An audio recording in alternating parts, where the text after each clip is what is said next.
नमस्ते, आदाब, सत श्री अकाल। आप सभी का हमारे चैनल स्टडी जर्नी में बहुत-बहुत स्वागत है।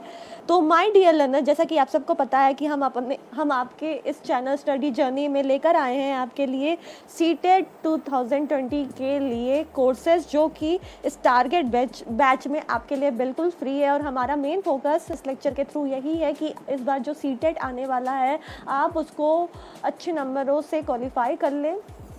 और साथ ही साथ हम अपने इस लेक्चर में आपके लिए हर शिक्षक भर्ती से जुड़े एग्ज़ाम, चाहे वो KVS हो, DSSB हो, यूपी टेट हो, सुपर टेट हो, बीएड हो या BTC हो, उसका कोर्स मटेरियल, सबसे सटीक कोर्स मटेरियल लेकर आते हैं और उसकी प्रिपरेशन कराते हैं, ताकि आप कभी भी कोई भी शिक्षक भर्ती का एग्ज़ाम दे रहे हो तो आप उसके लिए फुल्ली प्रिपेयर्ड हो। डियर लर्नर, जैसा कि आप सभी जानते हैं कि अब सीटेट की डेट जो है वो बढ़ा दी गई है। वो पहले 5 जुलाई थी, पर कोरोना के प्रकोप के कारण सीटेट की भी डेट जो है वो बढ़ा दी गई है।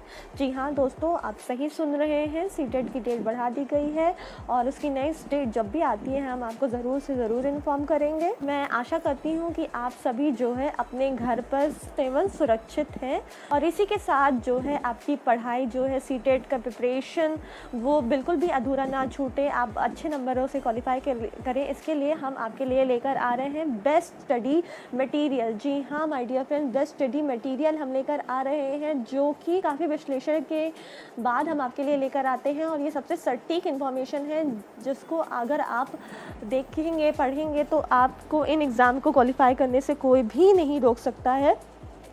तो माय डियर स्टूडेंट, आज के सेशन में आपके लिए एक सरप्राइज़ है, जिसको कि हम आगे देखते हैं।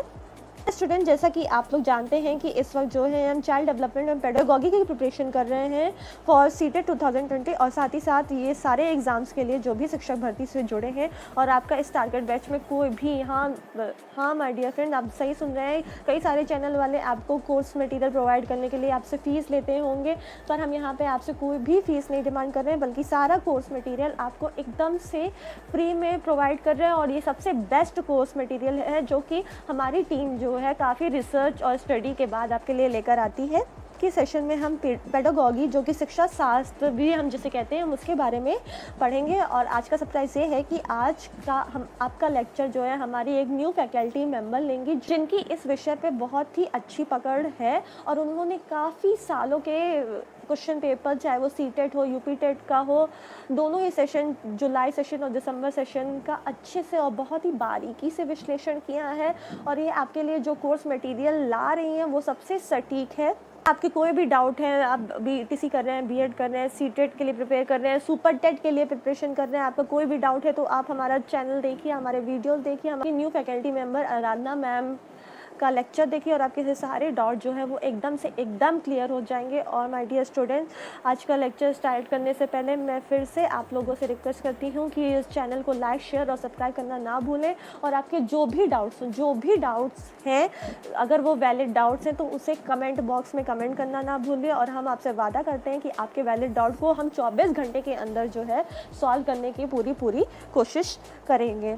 तो माय डियर स्टूडेंट, आज के चैनल में जो हमारी न्यू पैनल की मेंबर है, न्यू फैकल्टी मेंबर है, न्यू टीचर है आराधना मैम, जो कि एक एक्सपर्ट हैं सीटेट, यूपी टेट और बीएड BTC के कोर्स में, वो आपका पेडागोगी शिक्षा शास्त्र के अंतर्गत एक न्यू टॉपिक को स्टार्ट करेंगी, जिसका नाम है हिस्ट्री ऑफ इंडियन एजुकेशन, यानी कि भारतीय शिक्षा का इतिहास। प्रिय लर्नर्स, हम अब मूव करते हैं हमारे लेक्चर की तरफ। तो हम आगे की चैनल की कमान आराधना मैम को सौंपते हैं और अब वो आपका ये लेक्चर लेंगी। एवरीवन, स्टडी जर्नी के यूट्यूब चैनल पर आप सभी का स्वागत है। आज हम आपके लिए लेकर आए हैं भारतीय शिक्षा का इतिहास, जो कि सीटेट, टेट, सुपर टेट और DLED के सेमेस्टर एग्ज़ाम के लिए बहुत ही महत्वपूर्ण है। तो जैसा कि आपको स्क्रीन पर दिख रहा है कि हमने लिखा हुआ है भारतीय शिक्षा का इतिहास। तो भारतीय शिक्षा जो है वो बहुत पहले से, जैसे कि हम राजा महाराजा इन सब के बारे में पढ़ते आए हैं। तो अगर हम बात करें कि बहुत पहले जो राजा हुआ करते थे, तो हमारा कल्चर है वो बेसिकली हिंदुस्तान हिंदुओं से बनता है। तो उस वक्त वैदिक काल, अगर हम वैदिक काल की बात करें तो वैदिक काल की जो शिक्षा थी वो 2 भागों में बटी हुई थी, परा और अपरा। परा क्या है? तो जो परा है उसमें वेद और उसकी समीक्षाएं पढ़ाई जाती थी, जैसे कि ज्ञान, कर्म, उपासना द्वारा मोक्ष की प्राप्ति। और अपरा जो होता था, अपरा में इतिहास, ज्योतिष, गणित, जीव विज्ञान, भूगोल और चिकित्सा से रिलेटेड चीज़ों को बताया जाता था। तो शिक्षा का माध्यम क्या था? शिक्षा का जो माध्यम था वो संगठित और नियोजित सामाजिक व्यवस्था का संचालन करना था। तो इसमें क्या था? प्रमुख विधियाँ जो होती थी तर्क और श्रुति होती थी, और गौण विधियाँ यानी कि बाद में जो कि इम्पोर्टेंट थी पर वो बाद में सिखाई जाती थी, श्रवण, मनन, निध्यासन। तो वैदिक काल में जो शुरुआत में कुछ संस्कार होते थे, तो जो प्रारंभ होता था वो उपनयन संस्कार थे था, और समापन हमेशा समापवर्तन संस्कार से होता था। जैसे कि समापवर्तन जो संस्कार है वो आज के दीक्षांत समारोह के जैसा होता। महत्वपूर्ण चीज़ वैदिक काल की जो शिक्षा थी उसमें जो उनका पर्पज़ यानी लक्ष्य हुआ करता था वो था मोक्ष की प्राप्ति। और जो उस वक्त के इंस्टीट्यूशन यानी औपचारिक शिक्षा संस्थान होते थे उनको गुरुकुल कहा जाता था। गुरुकुल यानी गुरु के पास रहकर पढ़ाई लिखाई सीखना, तीर तलवार ये सब चलाना भी सीखना होता था। शिक्षा का उद्देश्य क्या था? तो शिक्षा का उद्देश्य उस समय संस्कारों का लक्ष्य, आत्मा के पवित्रता, व्यक्तित्व का विकास, सामाजिकता का विकास, संरक्षण, संस्कृति का जीविकोपार्जन की तैयारी। तो ये सब चीज़ें जो थीं ये वैदिक कालीन शिक्षा में सिखाई। जो हमारा दूसरा मुख्य नियम है पढ़ाई का वो था बौद्ध काल में कैसी शिक्षा होती थी। तो बौद्ध काल में भी जो बौद्ध काल में शिक्षा थी वो दो भागों में बटी हुई थी, प्रारंभिक शिक्षा और उच्च शिक्षा। प्रारंभिक शिक्षा यानी कि जैसे पढ़ना सीखना, लिखना सीखना और गणित, ये जो थी ये प्रारंभिक शिक्षा थी। और उच्च शिक्षा में धर्म, दर्शन, आयुर्वेद, शिल्पकला और सैनिक शिक्षा दी जाती थी। तो बौद्धकालीन शिक्षा में भी संस्कार हुआ करता था, यानी कि जब पढ़ाई के लिए बच्चा शुरुआत करता था तो वो था प्रव्रज्जा संस्कार, यानी कि अपने जो बाल्य जीवन है उससे बाहर आता था। और वो आयु जो थी वो 8 वर्ष थी, और ऐसे बच्चे को सामनेर कहा जाता था। और जो कि प्रव्रज्जा संस्कार के बाद बालक को सामनेर कहा जाने लगता था। तो शिक्षण संस्थान उस वक्त क्या हुआ करते थे? तो बौद्ध मठ, विहार और संघाराम हुआ करते थे। तो बौद्ध काल शिक्षा में और वैदिक कालीन शिक्षा के बारे में आप सभी को मैं बौद्धकालीन शिक्षा में ही जो देखा जाए तो बौद्धकालीन शिक्षा की जो शिक्षण विधि थी वो मौखिक विधि का प्रचलन और नैतिक चरित्र का निर्माण करना होता था। इसका जो उद्देश्य जीवन की तैयारी, बौद्ध धर्म का प्रचार प्रसार और निर्माण की प्राप्ति करता था।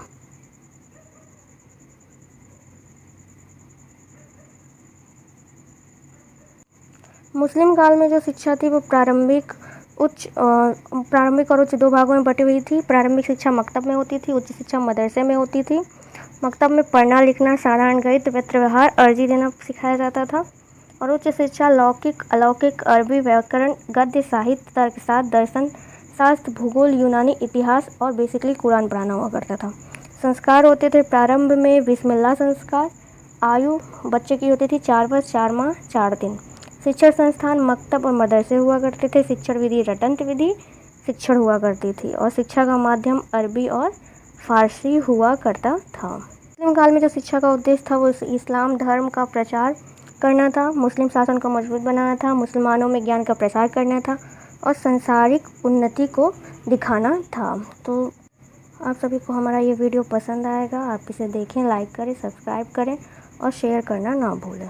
यहाँ पे आराधना मैम ने आपका ये जो लेक्चर था भारतीय शिक्षा शास्त्र के इतिहास के बारे में, उससे बहुत ही बारीकी से, वो बहुत ही स्पष्ट तरीके से आपके सामने लेकर आई हैं। तो माय डियर लर्नर्स, आप नीचे कमेंट बॉक्स में कमेंट करके बिल्कुल बताइएगा कि आपको मैम का लेक्चर कैसा लगा और आपको आगे के क्या स्टडी मटीरियल चाहिए। जो भी आपको स्टडी मटीरियल चाहिए, सीटेट से रिलेटेड, यूपीटेट से रिलेटेड, बीएड बीटीसी से रिलेटेड, आपको कोई डाउट्स हैं तो वो हमारी टीम, स्टडी जर्नी की टीम आपसे तुरंत जल्द से जल्द प्रोवाइड करने की कोशिश करेगी। इसी हम आपके स्वस्थ एवं सुरक्षित स्वास्थ्य की कामना करते हैं। इसी के साथ ही आप हमारे चैनल के थ्रू अपनी पढ़ाई को कंप्लीट करिए, घर पे बैठे ऑनलाइन क्लासेस के थ्रू, बिना कोई भी फीस दिए, बिना कोई भी एक्स्ट्रा पैसा खर्च किए। डियर लर्नर्स, चैनल को से आपसे बोलूँगी, चैनल को लाइक शेयर सब्सक्राइब करना ना भूलें। और आपका कोई भी डाउट है, आगे आपको क्या चाहिए, कौन सा स्टडी मटेरियल चाहिए, उसके बारे में कमेंट करना ना भूलें। नमस्ते, आदाब, सत श्री अकाल, जय हिंद।